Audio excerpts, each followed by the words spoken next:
नमस्कार. मी मागेही सांगितलं होतं की एक्झिट पोल, फिक्झिट पोल काही चालत नाहीत महाराष्ट्रामध्ये एक मराठीच्या अस्मितेसाठी मराठी माणसाने मोठ्या प्रमाणात जे पुकारलेला लढा होता, त्याला यश येण्यास सुरुवात झालेली आहे. मुंबईमधले जर कल पाहिले तर कट टू फाईट सध्याला चालू आहे. परंतु मातबर नेत्यांना पुन्हा पराभव पत्करावा लागेल.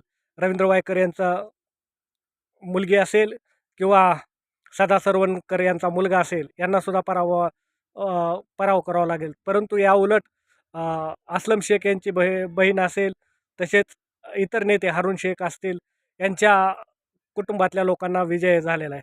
त्यात धक्कादायक गोष्ट म्हणजे की अरुण गवळी यांच्या मुलीलासुद्धा पराभव पत्करावा लागलेला आहे. त्यामुळे आम्ही सांगितलेल्या ज्याप्रमाणे डाटा आहे, त्याप्रमाणेच मुंबईमधल्या जागा लागतील. मी सांगितलं होतं, कालही सांगितलं होतं की पुण्यामधले धक्कादायक निकाल लागतील आणि त्याप्रमाणे पुण्यामध्ये धक्कादायक निकाल लागण्यास सुरुवात झालेली आहे. अशा तऱ्हेने मोठ्या प्रमाणात उलटफेर जायला सुरुवात झालेली आहे. अनेक माताबरले त्याला पराभव परतावा लागेल. मराठी पट्ट्यामध्ये आता निकाल कसे फिरतात शेवटच्या क्षणामध्ये तेही पाहूया आणि त्यामार्फत ते अपडेट पाहूया. पुन्हा एकदा महाराष्ट्रातल्या निकालाची अपडेट आमच्या चॅनलच्या माध्यमातून घेऊया. आजच्या घडीला सध्याच्या घडीला तर मोठ्या प्रमाणात निकाल हे महाराष्ट्रातले किंवा मुंबईतले रंजक लागण्याची दाट शक्यता आहे.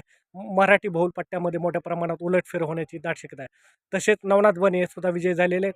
अनेक मातबर नेत्यांना पराभव पत्करावा लागलेला आहे. तिकडं नवी मुंबईमध्ये गणेश नाईक यांनी बालेकिल्ला आपला शाबूत राखलेला आहे. तसेच लातूरमध्ये अमित देशमुख यांनी आपल्या वंचित बरोबर आघाडी करून मोठ्या प्रमाणात यश संपादन केले. रवींद्र चव्हाण यांच्या एका वाक्यामुळे लातूरचं वातावरण फिरलेलं आहे. अशा पद्धतीने फास्ट अपडेट आपण पुढेही घेऊया.